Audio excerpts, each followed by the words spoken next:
कक्षा 10 हम लोग पढ़ रहे थे त्रिकोणमिति के अनुप्रयोग। तो प्रश्न है यहाँ पर, एक मकान के आधार से एक मीनार के शीर्ष के उन्नयन कोण की माप 60 अंश है। यानी कि मकान के आधार से, मकान के नीचे जमीन पर खड़े होकर के मीनार का शीर्ष देखा गया और उसी मकान के शीर्ष से उसी मीनार के शीर्ष का, और फिर मकान के शीर्ष यानी छत पर चले गए और फिर वहां से हमने उस मीनार को देखा, तो उन्नयन कोण 45 है। तो अगर हमने प्रश्न सही से पढ़ा है तो हमको प्रश्न पढ़ करके ये हिसाब लग जाएगा। यहाँ पर ये हमारी मान लीजिए मीनार है, ये बी से जमीन हुई और ये हमारा मकान हो गया सीधी। तो पहले मकान के आधार से मीनार के शीर्ष के उन्नयन कोण की माप 60 अंश है। तो पहले आधार से हमने देखा, यानी सी से देखा एक को, तो ये हमारा था 60। और फिर क्या करा, मकान के शीर्ष से मीनार के शीर्ष, तो अब डी से देख रहे हैं हम मीनार के शीर्ष यानी एक को, तो ये उन्नयन कोण है हमारा 45। मकान तथा मीनार के बीच की दूरी 20 मीटर है।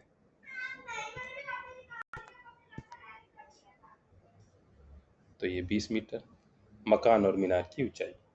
तो हमने मान ली यहाँ पर कि मकान की ऊंचाई x है, तो ये x हो गई।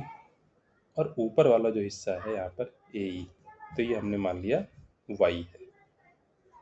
बस लगा दें यहाँ पर tan 45 लगा दें एक बार समकोण त्रिभुज में। tan 45 बराबर y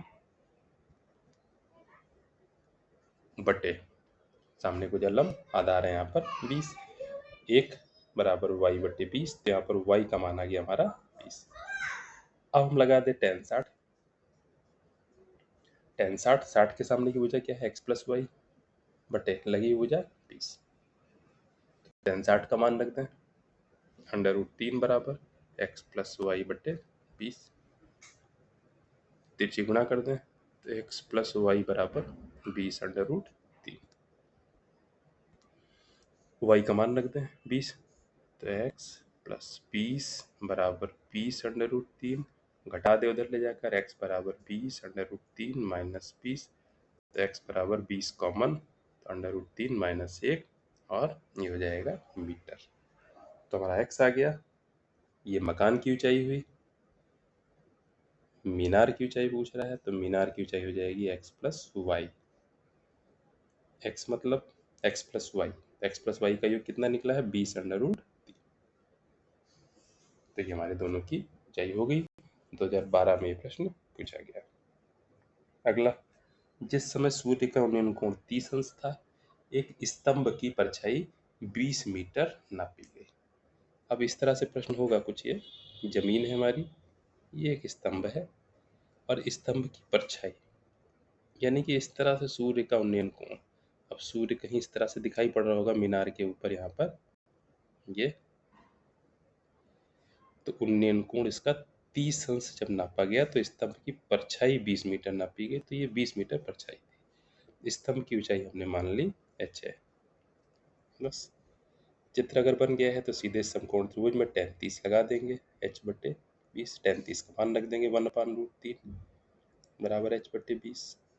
बस 20 को उधर ले जाएंगे तो h बराबर 20 बटे √3 मीटर। तो हमारे स्तंभ की ऊंचाई हो गई। फिर अगला, एक मीनार की छाया उसकी लंबाई की √3 गुनी है, सूर्य का उन्नयन कोण ज्ञात करना है। तो हमने मान लिया ये मीनार है और ये मीनार की छाया है BC, और ये सूर्य का उन्नयन कोण हो जाएगा C पर, ये थीटा। तो मीनार की छाया उसकी लंबाई की √3 गुनी है। अगर मीनार की हमने लंबाई h मान ली तो जो उसकी छाया है BC, ये कितनी हो जाएगी h √3। tan थीटा लगाते हैं यहाँ पर, tan थीटा बराबर लंब बटे आधार यानी कि h बटे h √3, h कैंसिल हो गया, तो tan थीटा बराबर 1 बटे √3। 1 बटे √3 tan में 30 का मान होता है, तुलना कर लेंगे तो थीटा बराबर 30 डिग्री। तो हमारा है सूर्य का उन्नयन कोण 30 आ गया। सूर्य के प्रकाश में 45 मीटर ऊंची ऊर्ध्वाधर मीनार की छाया 45 √3 है। सूर्य का उन्नयन कोण ज्ञात कीजिए। बहुत आसान है, ये मीनार है 45 मीटर ऊंची ऊर्ध्वाधर मीनार, तो ये 45 मीटर ऊंची मीनार हो गई। छाया 45√3 है, तो ये 45√3 छाया हो गई इसकी। उन्नयन कोण ज्ञात करना है, थीटा उन्नयन कोण है, सीधे tan लगा दें यहाँ पर। tan थीटा बराबर 45/45√3, 45 कैंसिल हो जाएंगे, 1/√3 बचेगा। 1/√3 tan में 30 डिग्री 30 का मान होता है, तो थीटा का मान हमारा 30 आ जाएगा यहाँ से। बस साथ में लिख लेंगे तब। फिर सर्कस के कलाकार 20 मीटर लंबी डोर पर चढ़ रहा है। तो 20 मीटर लंबी डोर चित्र में दिख रही है, एसी है, जो अच्छी तरह तनी हुई है और भूमि पर लगे सीधे लगे खंबे के शिखर से बंधा हुआ है। ए बी खंबा है, ए से बंधा हुआ है। यदि भूमि स्तर के साथ डोर द्वारा बनाया गया कोण 30 है, दिख रहा है आपको। खंबे की ऊंचाई ज्ञात कीजिए। आकृति देखिए, खंबे की ऊंचाई यानी ए बी, तो ये ए बी है, खंबे की ऊंचाई मान लिया h है। तो अब 30 के सामने की वजह दी है लंब और कर्ण दिया है यहाँ पर। तो लंब और कर्ण दिया है तो साइन लगेगा फिर। तो इस समकोण त्रिभुज एबीसी में साइन 30 बराबर लंब यानी h बटे कर्ण यानी कि 20 मान रख देंगे। साइन 30 का मान 1/2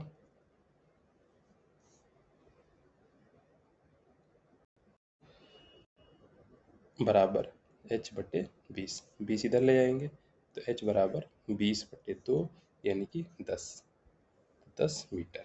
तो खंबे की ऊंचाई हमारी आ गई। अगला प्रश्न की भाषा ही है, थोड़ा सा बड़े बड़े हैं। एक ठेकेदार बच्चों को खेलने के लिए पार्क में 2 फिसलन पट्टी लगाना चाहता है। तो फिसलन पट्टी त्रिभुज के समकोण त्रिभुज के कर्ण जैसी हो जाएगी। 5 वर्ष से कम उम्र के बच्चों के लिए फिसलन पट्टी ऐसी लगाता है जिसका शिखर 1.5 मीटर की ऊंचाई पर हो और भूमि के साथ 30 अंश के कोण पर झुका हो। यानी कि ये फिसलन पट्टी अगर लगी है, मान लीजिए ए बी सी, तो ऐसी पट्टी लगी है कैसे, शिखर 1.5 मीटर की ऊंचाई पर हो, यानी कि ये ए बी का मान 1.5 मीटर है और 30 अंश के कोण पर झुकी हो। ठीक, जबकि इससे अधिक उम्र के बच्चों के लिए 3 मीटर की ऊंचाई पर एक अधिक ढाल की फिसलन पट्टी।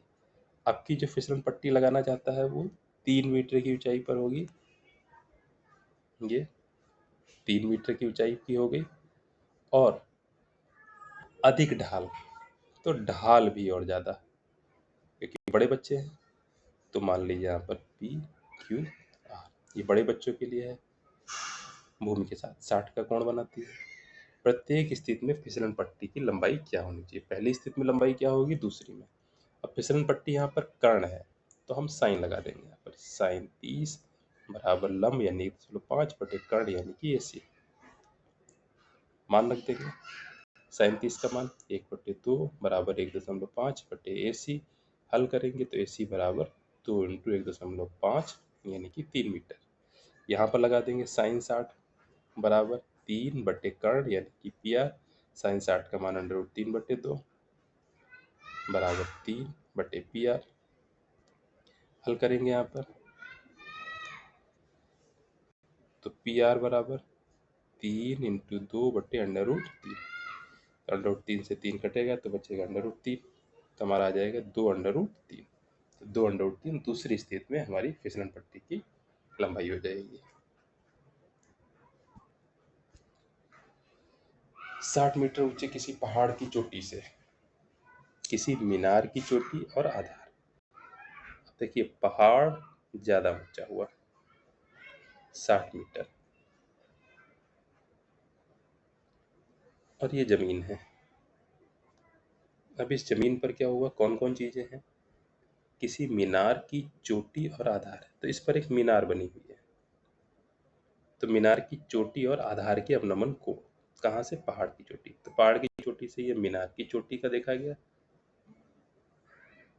और मीनार के आधार को देखा गया।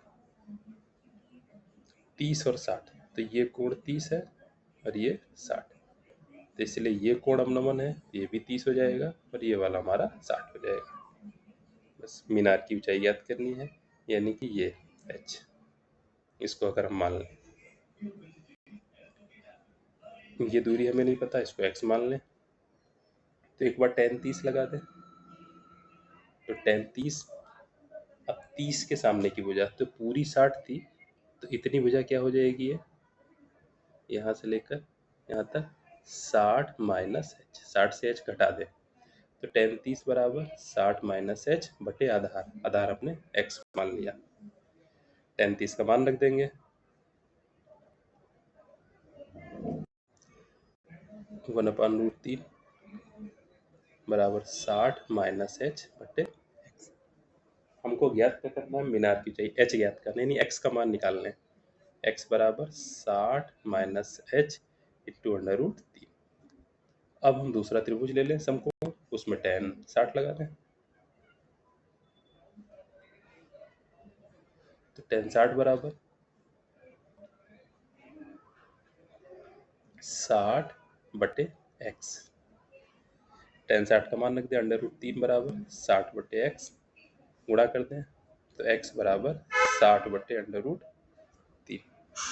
दोनों ही जो x के मान हैं इनको हम बराबर बराबर कर दें। जब बराबर बराबर करेंगे तो 60 माइनस h इंटू √3 बराबर 60 बटे √3। तो √3 इधर ले आए,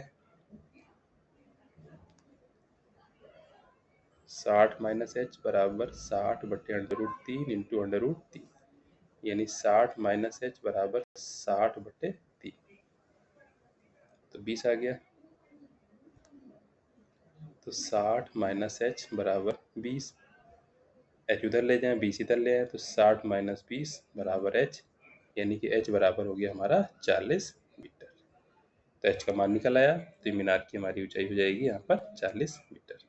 2020 में पूछा गया है। बाकी प्रश्न हम लोग अगले वीडियो में करते हैं।